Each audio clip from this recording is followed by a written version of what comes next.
Hi, horse friends. In today's video, we thought we would talk about the pros and cons of buying a horse sight unseen. Both of us have seen it quite a bit in different scenarios. And yeah, so we just thought we would love to give you our thoughts. So our opinions and yeah. And I think it can be helpful, especially if you're on the West Coast and the horse is on the East Coast and you don't necessarily want to fly out all the time and other things. But I think the biggest caution on it is, knowing what you're looking for. Right. And knowing how to understand and analyze the horse moving on video, assuming you're getting video, because if you go completely blind, don't recommend that. Yeah. People can say anything and you don't really know. And one person's, 10 quality of some gait might be your 8 or something, Not to say it's necessarily bad, but depending on what you're looking for, so you want video and everything, but sight unseen, untried at all, it can be helpful if the horse is far away and you don't necessarily have the means or ability to go and try it out and see it in person. All the costs associated with not just flying out, but taking your trainer if you have one, PPEs. I could argue, though, that flying out and going to see the horse is a heck of a lot cheaper than a lifetime of potential problems, too, because I've heard cases where people have sent videos, but it's of a different horse, and a different horse shows up. That's bad. So, yeah. Or the video was of the horse like 8 months ago when it came in good condition. Mm-hmm. And then it shows up emaciated and you now have... out of work for those 8 months. Ginormous hippopotamus horse. So, yeah.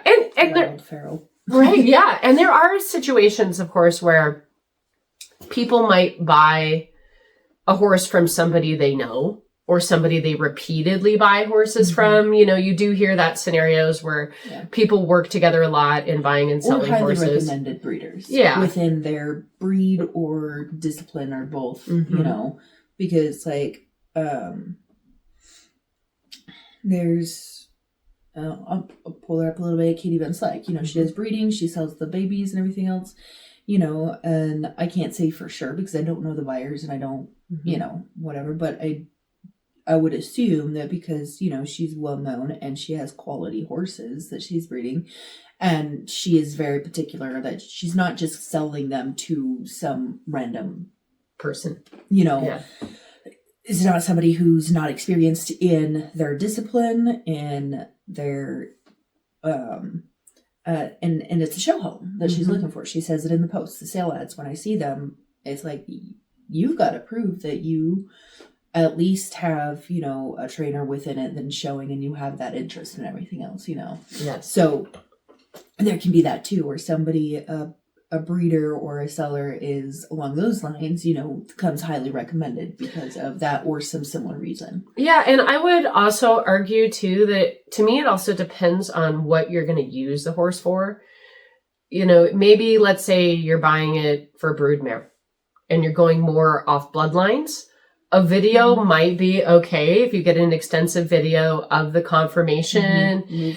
Yes. And what kind of mother it is, how easy the foaling out is. Is this a reputable person that you're buying it from that has a lot of experience breeding? And what are the bloodlines, right? Because a lot of times if you're buying for breeding, then you... and what are the approvals if you're going for certain breeds? Right. Yeah. And, so for example, you take some breeds, let's say like the Friesians, and it's coming from the Netherlands, and you might think, okay, well, I'm going to buy a broodmare from there. I know that this is a very high end breeder and hopefully they're not going to lie to me. But then again, I still kind of go, the cost of shipping a horse to the United States, that's where we're from, is a lot. So why not get on a plane and go out there and check it out? Because one of the things that people underestimate sometimes with a broodmare is the handling skills. You need to know that you can handle the horse. easily, right? Because there's a lot of things that you have to do with the horse. So when you're buying a broodmare, people think, oh, well, I'm just going to use it for its bloodlines. But actually, a broodmare is a lot more valuable if she's easy to handle, she has good bloodlines, she's easy to impregnate, she's easy to deliver, and if she gets along well in a herd. Right? Those are things that make like an excellent broodmare. Sure, you don't need all of them, but it would be kind of nice for you to go out and see, how does she do in the pasture? Does she get along with others? If she foals out and has her baby, can I stick her in a pasture of mares and babies and she's going to get along well? Is she easy to catch in a pasture? A lot of these things can improve what you're looking for. And other people might not see that as something that's needed or not needed. So they might not bring it up. Mm-hmm. Yeah. And things can be covered up sometimes in videos, and maybe not even intentionally, you know, but like you said, it's the handling. And somebody who's had the horse for a while, you know, they know the horse. They know how to handle it. They know what they need to do. They know what to expect. They know how to sense like something. So they just kind of do things. And it's the same thing with, you know, ridden horses and any other kind, not just the broodmares, but like, so it's one of those things that you need to be able to either yourself or have your trainer be able to analyze the videos and really know what they're looking for. Mm-hmm. But it also depends too on your ability and your level. Yeah. You know, because if you're, say, a Grand Prix rider and everything you know that you're looking for, I would assume that most Grand Prix riders would still try out the horse. But let's say, you know, you're Grand Prix and you know what you're looking for, you can kind of see all these things and you're watching the video. You know, you have a pretty good eye in that case, and you can watch not just the horse, but the rider and all the different aids and everything else that you can, you know, you'd look for and see, like, does this horse look like something that I want? Yeah. You know, and moves the way that I want and is ridden in the way that I can mirror. And also remember too, one of the things that you can't get through a video is whether or not you could love that horse. I know that there's not everybody that looks for that, but there is sometimes something to do with a connection and how you feel about a horse. And there are some horses that when you're around them, you just get a different feeling. Or when you're sitting on them, you get a different feeling from them. You go, this is a horse that I could connect with. Or this is a horse that I'm just not going to get along with. And to me, that would be very hard through a video to see, you know, what is their personality like? Mm-hmm. And while maybe some professionals don't necessarily look for that, I would argue that 99% of amateurs probably do. Because a lot of these people, at least at our barn, come to the barn and a vast majority of their time is not spent in the saddle. It's spent being around their horse. So you got to like your horse too, right? Right? You know, you have to have that connection. You were going to talk a little bit about the Mustangs. Yeah, I was just going to say that I've gotten a lot of horses sight unseen, untried with the Mustangs because, yeah, a little bit harder to do any of that. Although I will say with Legacy, I did get a video with her because the competition hosts went out to the holding facilities because sometimes you can get picture and like you can't really judge a whole lot off a picture, especially, you know, the Mustangs because the way that they're moving around and everything else. But video, you can actually see a little bit. And so I picked out Legacy because of the way that she moved in the video, even with being at that time an unhandled Mustang and just being, you know, moved around by the flaggers and everything else. I could still see quality of gaits, right? And the potential for it. Mm-hmm. And now she's a menace. She's amazing. She is. Yeah. She is. You should see the work this lady does with her Mustangs. It's pretty amazing. She's funny though. We'll have to do some videos on that. Let us know if you want to see some more Mustang videos because it's pretty awesome. But yeah, we've had some good experiences with people buying Mustangs and some bad experiences with people buying Mustangs. And not just getting Mustangs, but like people not necessarily being able to handle and train them. They get them wild, or they get them from somebody who got them wild and didn't do well, or didn't introduce them to something correctly, or whatever. With the Mustangs at all, you can go to the holding facilities. You might be able to, if you're not close by, they have satellite adoptions, and a lot of people get horses off of the internet auction, and the Mustangs are trickier because you can't necessarily go and see these horses and get a feel for them.